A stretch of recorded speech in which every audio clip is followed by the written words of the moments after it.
Mpenzi, natumaini ni umeshinda salama kwa siku ya leo. Lakini pia kama umepitia changamoto yoyote, basi nakuombea wepesi wa maisha kwa Mwenyezi Mungu. Lakini pia nikuambia hata mimi pia nimeshinda salama mpenzi wangu. Lakini tatizo la kukumisi ni kitu ambacho bado kinanitesa sana. Hakika nimekumisi vile ambavyo muda mwingine nashindwa kuvumilia.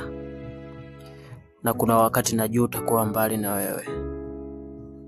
Bustani yangu ya mapenzi sasa naona inaelekea kunyauka kabisa.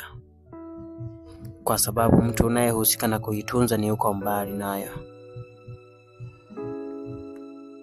Naomba ufikirie upendo wangu juu yako. Nikwambie kwamba kwenye hii dunia sitaweza kuwa mwenyewe bila wewe. Kwa sababu ninapokuwa na wewe, huwa najihisi kuwa nimekamilika sana. Na nikiwa karibu na wewe, mimi hujiona basi kwenye maisha yangu nimepata kila kitu. Kwa sababu wewe ni kila sehemu ya maisha yangu.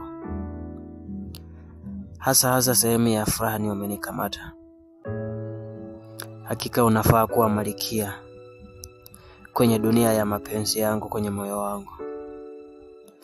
Na bustani yenye maua ya mapenzi ya dhati kwako, unayestahili kuyatunza ni wewe peke yako.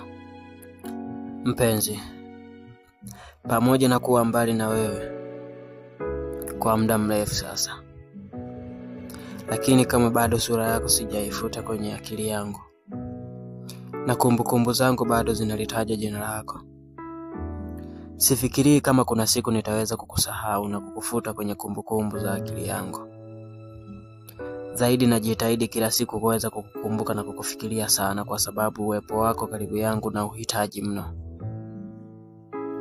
Kukupenda ndio kitu ambacho bado nakifahamu kwako.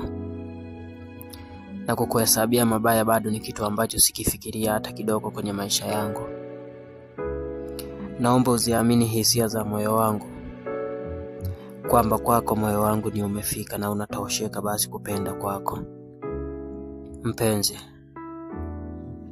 kama ambavyo mimi kila siku nakufikiria na nakuwazia maisha mema na yenye mapenzi ya dhati, hivyo basi nakuombea hata mimi unikumbuke sana uliko. Ukinisahau ni adhabu ambayo itaniadhibu sana kwenye maisha yangu yote, kwa sababu nilichagua kukupenda wewe na sikufikiria kama nitaweza kuwa mwenyewe bila wewe tangu nilivyokufahamu. Kiukweli umekuja kwenye maisha yangu na